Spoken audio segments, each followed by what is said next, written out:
The Vikings had a busy weekend with Dean Lowry and Oli Udoh and all these other contracts adding up. Where does that put the Vikings against that pesky old salary cap? We're going deep today on the Locked On Vikings podcast.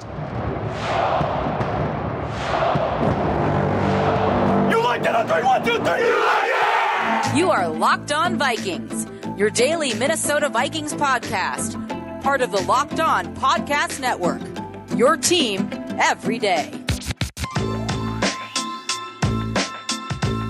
What's going on, everybody? Welcome in to the Locked On Vikings podcast, part of the Locked On Podcast Network, your team every day. As always, I'm your host, your pal, and the kid you copied off in math class. My name is Luke Braun. You can find me on Twitter at Luke Braun NFL. Show is on Twitter at Locked On Vikings. You can find this show wherever you find your favorite shows, including, of course, YouTube. You can also find it on Amazon Fire or Roku. Just download the Locked On Minnesota Sports app. Thank you so much for making Locked On Vikings your first listen of the day, wherever and however you are listening, maybe even watching. Today's episode is brought to you by Ultimate Football GM. If you've ever dreamed of becoming an NFL GM and managing your football franchise, then this game is definitely for you. To download the game, just visit ultimate-gm.com or look it up on app stores. Our listeners get a 100% free boost to their franchise when using the promo code LOCKEDON in all caps in the game. Today on the show, it's going to be a lot of cap nonsense. This is going to be a big math one. So if you are one of the many people who asked me the question, how are the Vikings signing these people? Over the cap currently says they're like $9 million over. The cap was supposed to be tight. That was all of the reporting, was that they were going to be tight against the cap, and yet they're bringing in Marcus Davenport. They haven't done anything with Zadarius Smith and his $15 million cap hit. They're bringing in all these other guys. That's like, how are they doing all this? Okay, we're going to go into, I think, like every detail you need to know. Plus, the Vikings made some additions and some moves over the weekend to cover. And then after all of that, it is Mock Draft Monday. So we're going to do a mock draft at the end of the show as well. So let me begin, I guess, with the actual moves and players the Vikings got, because that's most important. The short answer to the salary cap stuff is they probably just haven't processed a lot of these signings yet. And so they will have to, if they do make other moves to save cap, which they will eventually for draft picks and stuff, they just can kind of hold off on submitting that paperwork to the league, I guess, in probably not literally that, but in principle, they can just kind of hold off on actually processing and officializing it until that cap space is made. Otherwise, the league just won't process it. But terms have been agreed to. Guys are coming in. Guys are like ready to be Vikings when it's that time. As long as they're ready to go before like OTAs, right? Then it should be all right. But let's talk about the actual like people first. So probably the biggest thing of the weekend is the Vikings signing Dean Lowry from Green Bay. This one is a very interesting one. Dean Lowry is, I think, more of a Patriots-y player, and I'm using Patriots as a proxy for kind of all of these defenses around the league. Like I think Matt Patricia did a lot of similar stuff when he was in like Detroit and when he was in New England before that. Of course, Belichick, what Brian Flores did in Miami and all that. So it's kind of that like family of defenses, but he is kind of that kind of player. I mean, he is a 3-4 defensive end type. He'll be kind of a 3-tech, kind of a 4-tech. He can rush off the edge. He can move inside a little more if you want to. He can run a stunt and all that. But very just a guy. Super, like with the Packers, he had a really hot stretch in 2021 where people were like, wait, is this dude actually like breaking out? Kind of cooled. And then in 2022, he was sort of just there. Wasn't particularly productive. And he's making, I call him like rotatos, just guys that rotate in, just a potato that's rotating in and out, just kind of guys, right? Just a guys. And Dean Lowry feels a little bit like a rotato to me. His cap hit against the 2023 cap is pretty low. The structure of his deal, he's making like somewhere between $2 and $3 million. I have the exact numbers here in front of me, but don't worry about it for now. We'll get into the more specifics of it another time or a little later in the show. But rotato making rotato money. I don't know, just a depth dude, right? Speaking of depth, the entire offensive line room from last year, every single player is returning to the Vikings from guys like Darisaw and O'Neal that are under contract, to guys like Garrett Bradbury and Austin Schlottmann, and even Oli Udoh, who were not. Schlottmann signed a deal. I forget if I said that on this show, but he signed a deal that counts for what I assume is the veteran minimum. As of this recording, I do not have that exact information. And then there is Oli Udoh, who signed what I think is a very interesting contract that counts for the salary cap to the vet minimum, but there's a little bit more going on than that.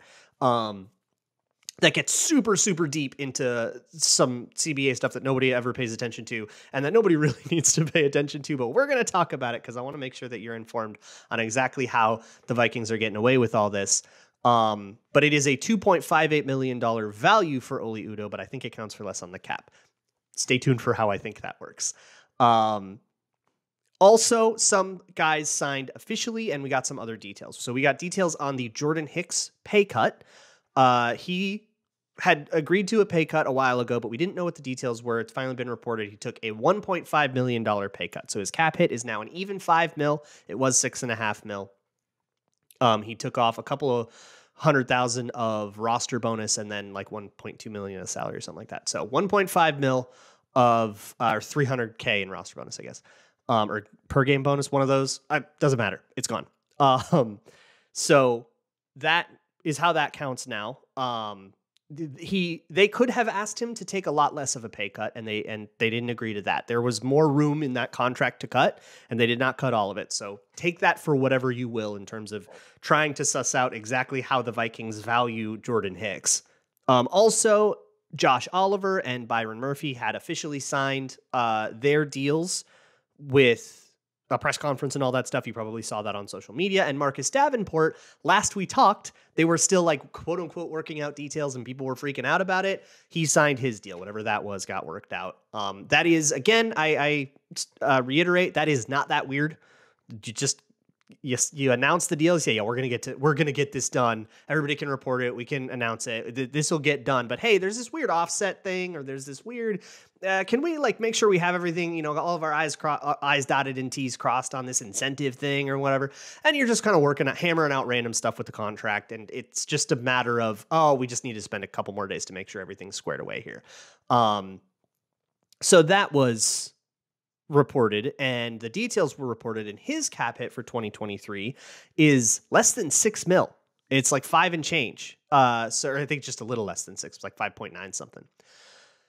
So the way that works is that he's got 4 void years on the end of his deal, which sort of like with Kirk Cousins, we sort of talked about this, who also has 4 void years on the end of his contract, sort of lays the groundwork for, if they so chose, the option to extend is like sitting there, right? And you've kind of said, okay, well, if we extend you, it'll be this length of a deal, or up to, I should say, this length of a deal, because you can still sign him to a 2-year deal, and the last 2 years can remain voided out, and that still works. So doing that and then making $8.5 million of Marcus Davenport's contract into signing bonus spreads that thing out way hard. And so actually more money will hit next year after Marcus Davenport leaves than he will actually be paid this year, or he will actually count against the cap for this year. He gets paid all that money right up front, but it will only count against the cap this year for like 5.9 something. So there's your weird accounting stuff. And if they don't want to eat, I think it's like 7.8 or something like that. If they don't want to eat all of that money up front, or 7.1, I guess. If they don't want to eat all that money up front, they can just extend Marcus Davenport, and all that signing bonus stays spread out. Works just like the Kirk Cousins deal, if you remember the Little Beans video that I did on Twitter about that, and we talked about it on this show as well. You can go watch that too if you need a refresher on how all that stuff works. But that will be a decision that happens with both Cousins and Davenport between the end of the Vikings season, whenever it ends, and like it'll be like February 17th or something, like 23 days before the new league year, whatever date that is. Then that's when those decisions will be made. So we'll kind of know about all that before free agency in earnest starts. They have to make those decisions first. So that'll be kind of one of the first things we look at after next season. But for now, those guys are on super reduced cap hits with big old dead cap hits coming if they actually leave and don't get those extensions. Very interesting stuff. So, okay, where are we at with the cap? The NFLPA says they've got like $9 million space. Over the cap says they're like $2.5 million over. How are they doing all this? I'll get into it. It's very deep and detailed. So if you're not into cap stuff and you just want to hear about the draft, I got a mock draft coming as well. Before I get into any of that, though, I want to challenge you to be a GM. I have been inundated with messages and even YouTube comments and stuff, people saying they're super addicted to Ultimate Football GM, hopelessly so. So if you would like to get hopelessly addicted to something that probably won't affect your blood pressure as much as some other stuff, Ultimate Football GM, I don't know where that went, is a phone game that you can go download. It's ultimate-gm.com, and you can download it that way, or you can just search out Ultimate Football GM on your app store. You can make draft picks. You can figure out all this weird contract stuff. You got to hire the right coaches, build a team, watch them win Super Bowls. You can even draft a quarterback, win 15 Super Bowls with him, and then he retires and he becomes your head coach and win 15 more Super Bowls with him. You can do all of that stuff. Try to go out there and build a dynasty. All right, and all there, right there on your phone, a little football simulator. It is so much fun, all in a challenging and realistic game world. And Locked On Vikings listeners get a 100% free boost to their franchise when using the promo code Locked On in all caps in the game store. That is Locked On in all caps, so make sure to check it out today. Once again, to download the game, just visit ultimate-gm.com or look it up on the app stores. That's ultimate-gm.com. Ultimate Football GM, start your dynasty today. Thanks again for making Locked On Vikings your first listen of the day. For your second thing, go check out my Byron Murphy film thing. It's up on my Patreon page. It's free to watch, and if you like content like that, I would love it if you joined me. It's film study on Byron Murphy. You can learn what he's like as a cornerback, why I'm super, super excited about him, and it's actually got like film and stuff, which is something that I can't really do on a podcast, so it's a great like supplemental thing to enjoy alongside this show. But we got some cap stuff to talk about, and it is gonna get complicated. I will do my best to keep things simplified, but there is just no way to talk about this without getting really deep into the nitty-gritty of $150,000 or $152,500, this kind of money for that. And if that's not for you, again, mock draft coming up at the end of the show, and hopefully that is the kind of thing for you. So all of these deals, most of it we have details for. What we don't actually have details for right now, or that I don't, I guess, are Austin Schlottmann, which I'm assuming is just veteran minimum. I believe we have details for Ben Ellefson and Kenny Willekes, or at least we know what their minimums are, so I'm punching that in. And I basically just have kind of manually calculated the difference between all of the different resources we have that tell us how much cap room they have to try to figure out exactly what's counting what and what isn't. But the two places that I would recommend that you go, one is just search out NFLPA public cap report. The NFLPA, which is the actual entity in charge of tracking this. So they are the final word. They're the people that, like, if there's a problem, they're the people that are in charge of enforcing it. Has a public report for how much cap space everybody has. Per that report, the Vikings are sitting on about $9 million in space. On overthecap.com, that's a third-party site. They're going off of sources, reporting, that is third party. They have the Vikings projected to be like $9 million over. So what gives? There's an $18 million difference between over the cap and the actual official report. What gives there? And the reasons for that are sort of have to do with like the advantage of over the cap being third party, because they can enter stuff into their machine that hasn't officially processed yet. So the answer is that a whole bunch of these contracts that the Vikings have quote unquote agreed to terms on haven't officially processed yet. And that's just because they're waiting for other cap clearing stuff to potentially go down. A Dalvin Cook thing or a Zadarius Smith thing, right? And then once they make that move, they can turn in other paperwork, but everything else has been agreed to. It's just a matter of like submitting it, I guess, is the best way to think about it. So what if I put in everything that had actually happened here. For example, the Harrison Smith pay cut has not actually been entered into overthecap.com yet, but it has been logged by the NFLPA because the NFLPA actually knows the terms of the new contract, but Over the Cap does not. We don't actually have the specific terms of Harrison Smith's contract. What we do know is that his deal is now 1 year long, which means there are now 2 years on the end of his deal that become void years. They're just fake years now with prorated bonus kind of spread out into them. If other money in Harrison Smith's deal is in additional signing bonus, if it's not just raw salary, then that money would also spread out, saving the Vikings even more than the initially reported $6.7 million cap space. Now, Ben Gessling, who has done the most contract reporting by far here on the Vikings beat, I'm pretty sure he's just looking at the contracts. I think he actually has access to that information, and he said expressly it saves them $6.7 million. So I don't know if that is confirmation or not that there is no additional signing bonus stuff going on with Harrison Smith. But this information can kind of reveal itself in weird order sometimes. So that just something to keep an eye out for. And if you hear that Harrison Smith's deal, that $8 million in his deal is all just straight up guaranteed salary. But if it isn't, if there's bonus and stuff in there, it might count differently against the cap. But doing all of that work, I come out with the Vikings being $2.8 million over the cap. Here is the most interesting thing on this, is Oli Udoh. So Oli Udoh's deal counts for $2.58 million on the cap, according to Darren Wolfson at KSTP. But that is a very interesting number. And shout out to Stezo, who pointed this out to me first. And I haven't seen anybody report on this. So this might be unique information. Locked On Vikings exclusive. There is this weird thing in the CBA called a 4-year qualifying player contract.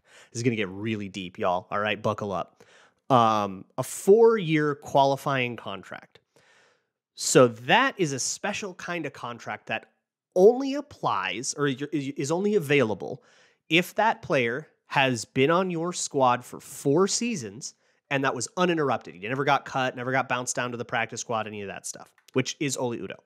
So it's kind of a rare thing because it's like a weird, it's a weird little Goldilocks thing that you have to be on the team for 4 years, but the team only wants to give you the veteran minimum salary, and that the player's going to agree to that.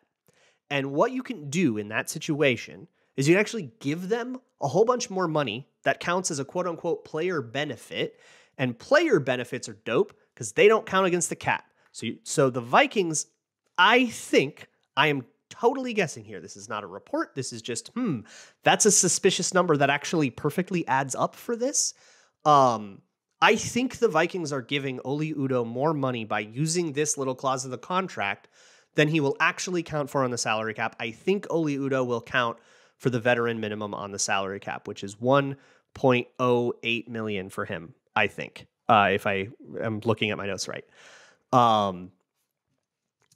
The way that works, we'll go super deep on this. So the way that works is for this season, you can pay him $1.35 million more than that veteran minimum, and you can add $150K more, or I think it's exactly $152,000 or $50,500 more in quote unquote additional compensation, which is everything that's not salary, signing bonus, incentive, workout bonus, whatever it is. So I think the Vikings have gone $150K of that. So they have gone to the maximum use of this rule, save $2,500. And that would equal a $2.58 million contract that only counts against the cap for $1.08 million. You don't have to remember any of that. All right. This is all nickels and dimes, right? It saves them $1.5 million. But hey, that $1.5 million is something, right? That kind of thing adds up.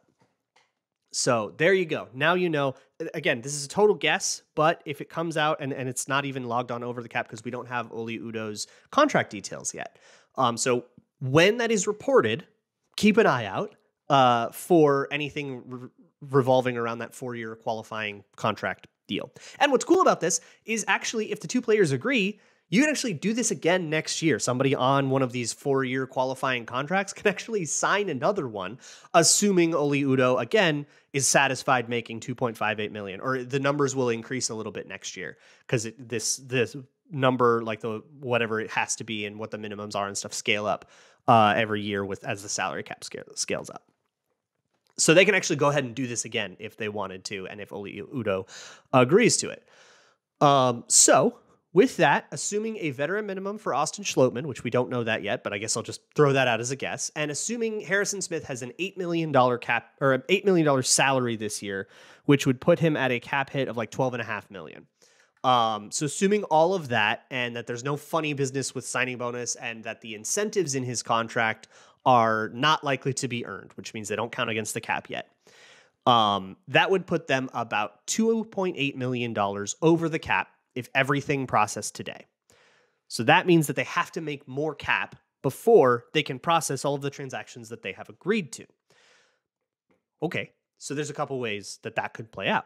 One is that there's funny business somewhere in these contracts that we don't know about. Somebody's got a void year things. Harrison Smith's got a signing bonus we don't know about and stuff. So we kind of just wait for that to be reported. Again, I'm just a podcaster. All right. I don't have the sources for this. I'm doing my best guess from my own apartment. But the second way is that there's another cap clearing move coming, which again, there has to be for draft picks, right? And to sign the practice squad on. So that they have to make more cap eventually and, forget about it if they actually want to sign someone else, which according to reports, they are absolutely not done. They're still calling around, still maybe trying to do something. So they clearly have more plans in place. That could mean that there's something like a Dalvin Cook trade that's like in place or something like that. And everybody's agreed to it, but they said, yeah, but let's like not process it till we know he can pass a physical, which would, I don't know what the rules are about that, but a team could say, well, let's process this, on April 2nd, and maybe he's, his shoulder will be better by then. So we'll have a better sense for that. Like, okay. Or it could be something with Zadarius Smith coming down the pipe. Maybe they're trying to negotiate an extension with him or with Danielle Hunter that would reduce some cap hits by utilizing signing bonus or something like that. So there's a bunch of different ways that this could play out, which the Vikings are planning to use. They sure know, but we don't get to. We just have to kind of sit and watch and see what they do. But there are a lot of contracts like Bradbury's contract, Alexander Madison's, I would imagine Dean Lowry's, some of the more recent ones. I think only Davenport, Isaiah Oliver, and Byron Murphy are the only 3 contracts that we know for a fact have actually had pen put to paper signed, because the team posted Byron Murphy and Isaiah Oliver when they did press conferences and stuff, and Ben Gessling reported that Marcus Davenport actually, that they collected final signatures on that. So they actually got signatures and everything else hasn't been processed. But that would kind of explain the difference if some of those deals just haven't actually gone through to the NFLPA yet, because the team is just not submitting them quite yet so that they still have time on the cap. But the disadvantage of that is, that it's all still very unofficial. So if something went wrong, a player could, I guess, theoretically back out, although there's no reason for that to happen. And it would be a very, very bad idea for those players to do that. But I don't know. Somebody could insult somebody's grandma and make it really sad. Okay. Did we get through that? You still with me? The next thing we're going to do is a mock draft. And that's your reward. That's the dessert here. We ate our vegetables. Now we get to have a little bit of dessert. But first, let me talk to you about FanDuel. Did you guys see that TCU bad beat? TCU lost to Gonzaga. The spread was like 4.5, depending on when you got it. And the Zags were winning by 6. And TCU knocked down a meaningless 3 with everybody just kind of walking around. You just kind of like shot it up at the buzzer because why not? Drains it. And that is either the worst beat of your life or the best backdoor cover of your life, depending on which side of that you had. That's the kind of fun you can have when you gamble. And FanDuel, of course, is America's #1 sportsbook. Super excited to be working with them here at Locked On. That's because new customers get a no sweat first bet up to $1,000. So that is bonus bets back if your first bet, for example, suffers the worst backdoor cover you have ever seen, the worst beat you've ever suffered in your life, you get bonus bets back up to $1,000 in them with that no sweat first bet. The FanDuel Sportsbook app is safe, secure, super easy to use, and you can bet on everything from spreads like that, money lines, even individual player props, or slamming them together into one big parlay and see if you can't increase your payout. Go to FanDuel.com to get that no sweat first bet. Once again, that is FanDuel.com/lockedon to learn more. Make every moment more with FanDuel, official sports betting partner of the NBA. Welcome to Mock Draft Monday. All right, we're still doing these mock drafts. I am currently doing the first 3 rounds of these. The rule is I can't take a player that I've previously taken because we want to talk about different players. It would not be very fun if I just picked Devin Witherspoon every time and we just kept on talking about Devin Witherspoon. So I have taken a handful of players already. I will kind of hit the reset button on this once free agency has fully cleared, but we're only a week into it. So I feel okay still kind of doing this. I'm kind of thinking about trades every once in a while. Like I had one where I traded up for Anthony Richardson, and I'm essentially just watching to see where quarterbacks fall. There are kind of 4 principal quarterbacks in this draft that I'm personally interested in. The rest of them I think are late round flyers and Cody Kessler tier backups maybe, right? So those guys kind of go in deeper rounds for me. But the 4 CJ Stroud, Bryce Young, Anthony Richardson, and Will Levis. Those are the 4 that I think are first-round picks and should be first-round picks. So I'm kind of waiting to see. I think the Vikings can get up to like 10 or 11 if they really tried to, but you kind of need those quarterbacks to fall. And in this simulation, oh my God, CJ Stroud fell to 10? I got to try to make this work. That feels like, and that's what these mock simulators can do. Is oh goodness, I'm trading 2 firsts and a second next year, and let's see if that will do it. Nope, that did not do it. Okay, so we got to keep trying. Well, you know what? Maybe we can try one more. I bet he falls past Philly. Yeah, Philly took Jordan Addison, so we're still doing this. Now let's try to trade up with Tennessee. This is the kind of stuff I love to do with these mock draft sims is see, oh man, there's this great opportunity. Let's see. Now, will CJ Stroud fall this far? Of course not. That seems insane to me. I mean, I think Stroud's going 1 overall to the Panthers, if not, he goes 2 overall to the Texans. I'd be stunned if he wasn't one of the first 2 quarterbacks off the board, and I would expect him to be the first, if you ask me. But what's cool about these mock draft sims is, hey, unexpected stuff happens in the draft all the time. Let's see if we can't find a way to take advantage of it. I'm going to try to trade 2 firsts and a third this year. And we'll see if that goes. And if not, then we'll start throwing in more picks for next year.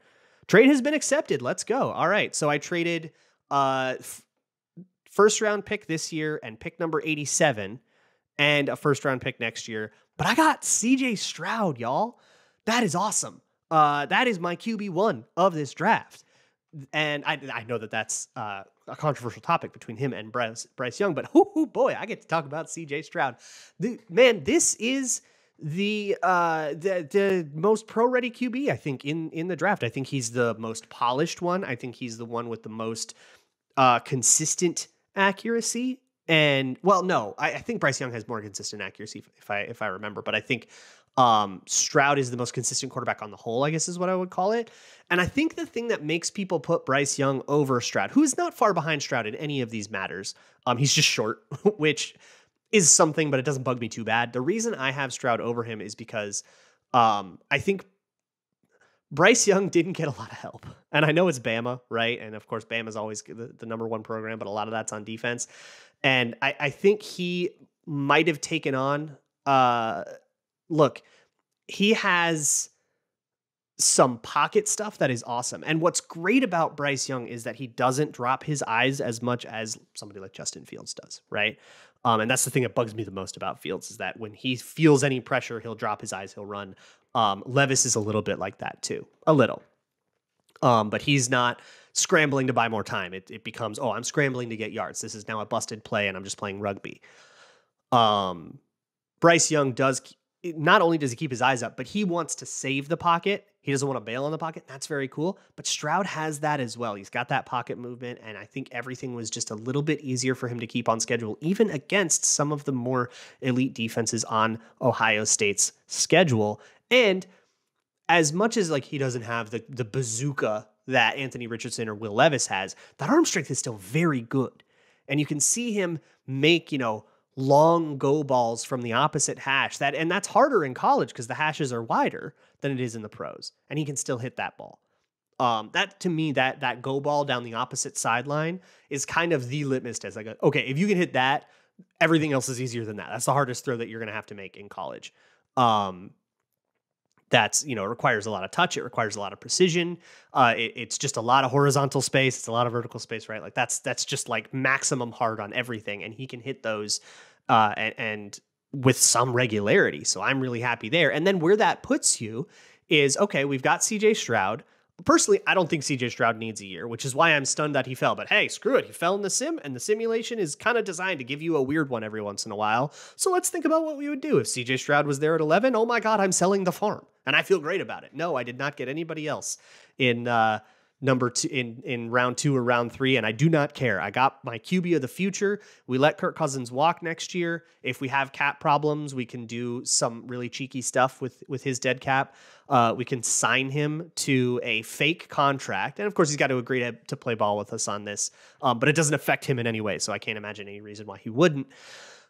We can sign him to a fake contract for, veteran minimum, unguaranteed, all unguaranteed salary, and then we can cut him the next day and with a post-June designation, which will actually split up that big $28 million cap hit into 2 years and make it a little more palatable if we want to. Or maybe we don't need to. Maybe we just want to get it all paid off at once, kind of like what the Vikings did with Thielen. They could have kind of clicked that same button with Adam Thielen this year, and they didn't. They wanted it over with, and maybe that's the case too. So, a decision we can make later. But we have our kind of clear path forward, and then we'll have CJ Stroud on a rookie contract. That's kind of what we want, right? And now here we go. All right, we're in our push. I'm into it. I'm down for it. Let's get it. What a weird mock draft. I did not think that I would be doing the CJ Stroud thing, but screw it. Let's go, baby. We'll find corners somewhere else. We got our QB. Well, this is fine. That's very fun. But hopefully I didn't lose you with the cap stuff. You got to the we got CJ Stroud mock draft. That's a pretty good dessert after y'all ate your vegetables, right? Tomorrow's Twitter Tuesday, so barring any crazy news that we got to talk about, we will do a mailbag. Hit me up with your questions at Luke Braun NFL or at Locked On Vikings on Twitter. Of course, you can send an email to lockedonvikingspodcast@gmail.com. Fill out the show notes. Give me a YouTube comment. However you get it to me, I'll find it. Just find a way. Ask me what you want to know. All right? We'll go over that. I will see you all tomorrow. And as always, Skull.